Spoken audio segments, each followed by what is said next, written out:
No one noticed the exact moment humanity left the galactic stage, because there was no explosion, no declaration of war, and no final broadcast carried on every channel. The humans simply went quiet. Trade routes, once loud with their freight, traffic dimmed one by one. Diplomatic envoys stopped arriving. Their embassies closed without ceremony, leaving behind empty halls and powered-down terminals. At first, the Galactic Council assumed it was another internal restructuring, because humans were famous for changing governments, borders, and priorities with unsettling speed. Weeks passed, then cycles. Human systems still existed on star charts, but no ships emerged, no signals answered.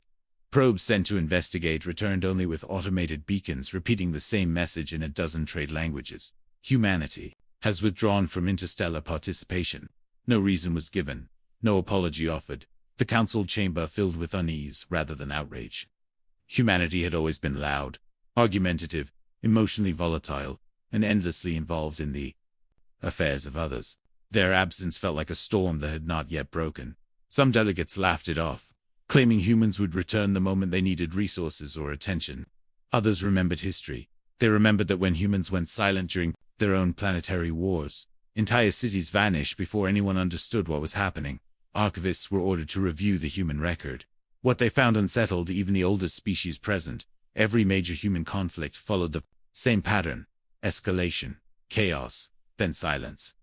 A silence that preceded decisive and overwhelming action. Humanity did not shout. When it prepared judgment, it became quiet. Councillor Tithron of the Kaleri spoke the thought none wished to voice. If they have departed without farewell, then they are either fleeing a threat greater than all of us, or preparing to become one. The chamber recorded the statement and sealed it under emergency protocols. Scouts sent toward former human frontier space reported something even more troubling. Human worlds were intact. Cities stood. Oceans shimmered. Orbital habitats drifted in orderly paths, but they were empty. No life signs, no broadcasts, no heat signatures beyond minimal automated maintenance. Humanity had not died. They had left, together, deliberately, and with time to prepare. The question that followed echoed through every council session. Where does a species go when it abandons an entire spiral arm? And why does it leave the lights on behind it? Emergency sessions became permanent. The council no longer debated trade quotas or border disputes.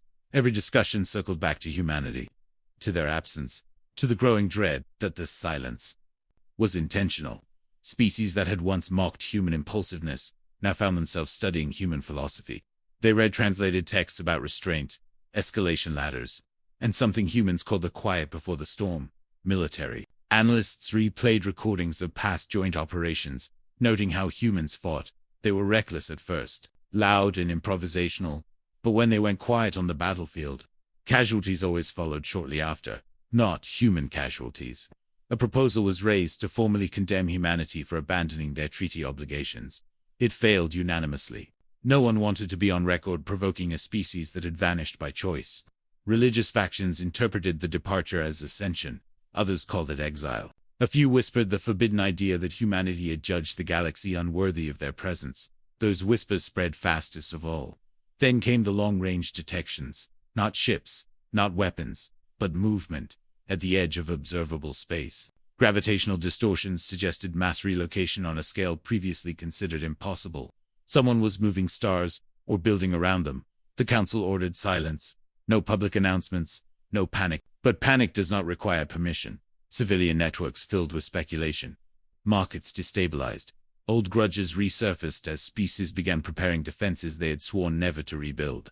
Councillor Tethron requested a final measure. An open transmission to the void. Not a demand, not a threat, but a question.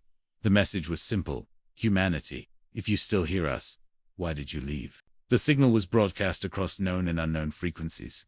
For the first time since the departure, the council waited in true silence. Days passed, then cycles. When the response came, it did not arrive as a message. It arrived as a warning. The first human signal was not linguistic. It was mathematical. A cascading proof embedded in the background radiation itself. It demonstrated technologies far beyond current understanding. Control of energy states once believed unreachable. Spatial manipulation without rupture. Temporal buffering that implied foresight rather than prediction. Every scientific delegation reached the same conclusion independently. Humanity had not been idle. They had been building. Embedded within the signal was a record, a mirror held up to the galaxy. It catalogued wars ignored by the Council, genocides delayed by procedure, worlds stripped under legal pretexts, while debates dragged on.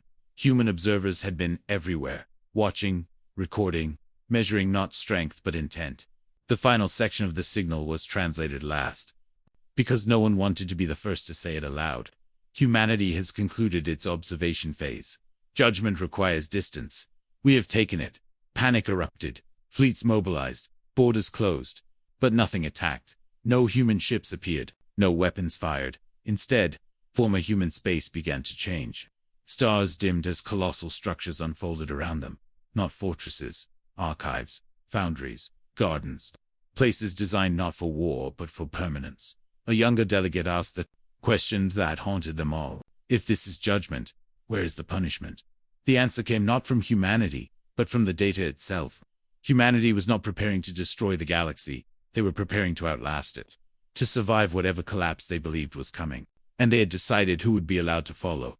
Another signal arrived, targeted, precise, and impossible to intercept by those it was not meant for. Each council species received a different version. Each version detailed their choices, their failures, their moments when they could have acted and chose convenience instead. No accusations were spoken, no condemnation declared, only consequences outlined. Species that had protected the weak, even at cost to themselves, found coordinates attached. Paths through folded space leading toward the human sanctuaries. Species that had exploited others received nothing, no threat, no warning, just silence.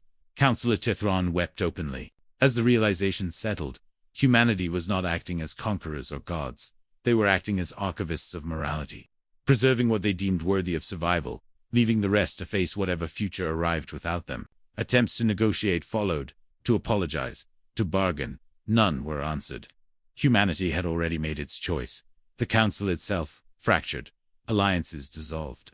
Old enemies turned on one another as fear replaced diplomacy. And still, no human ships appeared, because judgment, the humans had decided, did not require violence. It required absence. It was centuries later when humanity finally reappeared, not as a fleet, not as an empire, but as witnesses. They emerged only after the predicted collapse had passed, after stars burned out, after empires fell under the weight of their own neglect, after the species they had invited endured, carrying fragments of the old galaxy forward. The council chamber was rebuilt by those survivors. Smaller, quieter, humbler. When the human delegation entered, no one spoke at first. A single human representative addressed the assembly. We did not leave because we hated you. We left because staying would have made us complicit. Silence was the only verdict strong enough to be fair. No one argued, because the galaxy that remained understood at last. Humanity had departed silently, and in doing so, toward the stars what judgment truly meant.